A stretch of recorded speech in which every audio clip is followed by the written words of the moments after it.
नमस्कार दोस्तों, स्वागत है आप सभी का। आज हम देखेंगे कि रामपाल जी महाराज बोलते हैं कि जो ब्रह्मा विष्णु महेश है वो किसी की आयु नहीं बढ़ा सकते या किसी मरे हुए को जिंदा नहीं कर सकते।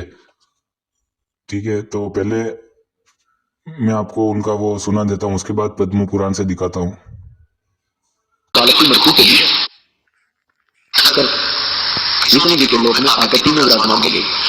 गुरु जी ने कहा कि एक पाताल लोक में एक बालक की मृत्यु होगी है, उसकी आगे जीवन शेष नहीं है और आप उसको जीवित कर दोगे।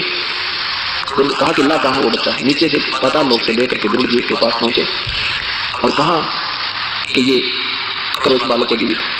अब उन्होंने धर्मराज बुला लिया, ब्रह्मा विष्णु महेश ने धर्मराज को बुला लिया। वहीं पर धर्मराज से प्रार्थना की कि इस बच्चे का जीवन बढ़ा दो। धर्मराज ने कहा नहीं, इसका आगे मनुष्य जीवन शेष नहीं है, इसका जीवन बढ़ाना है तो आप अपना जीवन दे दीजिए। कोई सा अपना जीवन कौन दे, इतना कौन सर में दर्द करे तो कहने लगा ये जीवित नहीं हो सकता, ये तो परमेश्वर के हाथ में बात है। तो क्या बताते हैं मुझसे और ये लोग अपने आश्रम में ऐसे पोस्टर भी लगाते हैं जनता को भ्रमित करने के लिए। मासा घटे न तिल बड़े, विधना लिखे जो लेख, साचा सदगुरु मेट कर ऊपर मारे मेघ। तो अब देखते हैं कि क्या ब्रह्मा जी किसी को जीवन दान दे सकते या नहीं दे सकते, या किसी की आयु बढ़ा सकते या नहीं बढ़ा सकते, वो भी अपन देखते भी। ये है पद्म पुराण, गीता प्रेस गोरखपुर से प्रकाशित।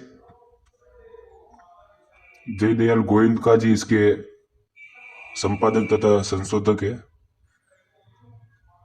ये देखिए, अब इसके अपन विषय सूची आ गया 109 पर जाएंगे।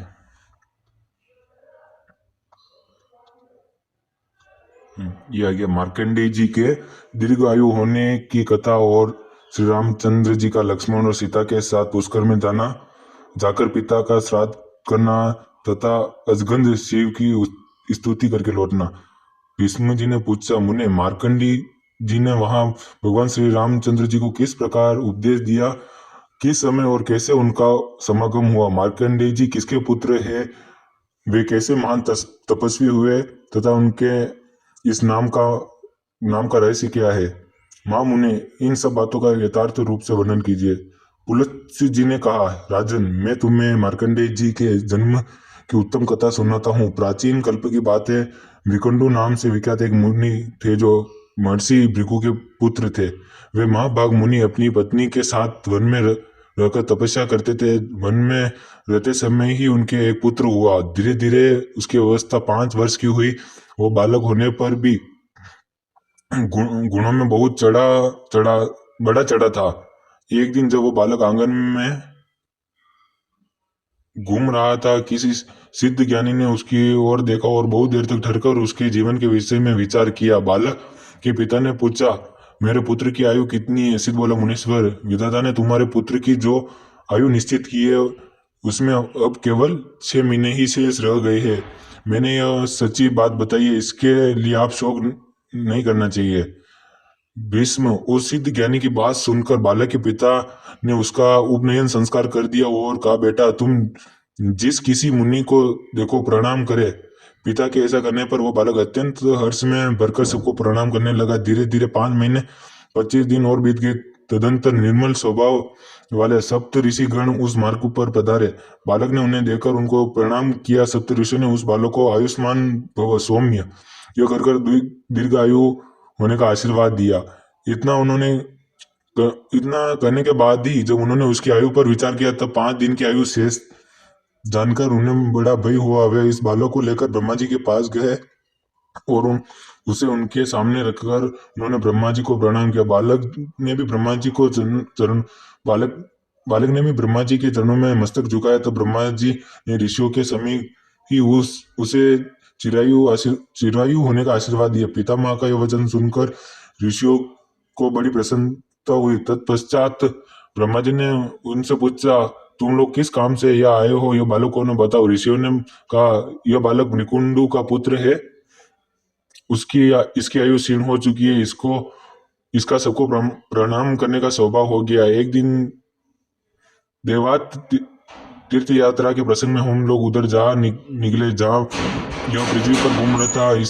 हमने इसकी ओर देखा और इसने हम सब लोगों को प्रणाम किया। उस समय हम लोग क्योंकि मुख से बालक के प्रति वो वाक्य निकल गया, चिरायु भव पुत्र बेटा चिरजीवी हो। आपने भी ऐसा ही कहा, अतएव आपके साथ हम लोग झूठे क्यों बने? ब्रह्मा जी ने कहा, ऋषियों, यह बालक मार्कंडेय आयु यूं में मेरे समान होगा। यह कल्प आदि और अंत में भी श्रेष्ठ मुनियों से घिरा हुआ सदा जीवित रहेगा। पुलत्स्य जी कहते हैं, इस प्रकार सप्त ऋषियों ने ब्रह्मा जी से वरदान दिलवाकर उस बालक को पुनः पृथ्वी तल पर भेज दिया और स्वयं तीर्थ यात्रा के लिए चले गए।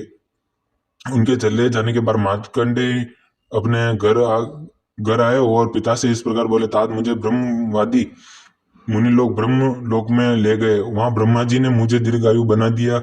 इसके बाद ऋषियों ने बहुत से वरदान देकर मुझे यहाँ भेज दिया था। आपके लिए जो चिंता का कारण था वह अब दूर हो गया। मैं लोक करता ब्रह्मा जी की कृपा से कल्प के आदि और अंत में तथा आगे आने वाले कल्प में भी जीवित रहूंगा। इस पृथ्वी और पुष्कर तीर्थ ब्रह्मलोक के समान है, अतः अब मैं मरी जाऊंगा। तो देखा आप लोगों ने, ब्रह्मा जी ने उसकी आयु 100 वर्ष ही नहीं, खुद अपने आयु के बराबर कर दिया और उसको जीवित रहने का आशीर्वाद भी दिया। तो आपने देख लिया, उन्होंने वो प्रमाण भी नहीं बताया था उसमें। और कुछ घटना होती है जिसमें जीवित भगवान जीवित करते हैं, और जैसे ये अभिमन्यु वाला बोलते तो उसमें क्या है, भगवान ने जीवित क्यों नहीं किया? क्योंकि उन्होंने पहले ही वचन दे दिया था कि चंद्रमा को आपके पुत्र की आयु 16 वर्ष होके मैं आप वापस भेज दूंगा, इस कारण से जीवित नहीं किया। तो आपको समझ में आ गया कि रामपाल जी किस प्रकार से झूठ बोलते और बोली वाली जनता को मूर्ख बनाते हैं।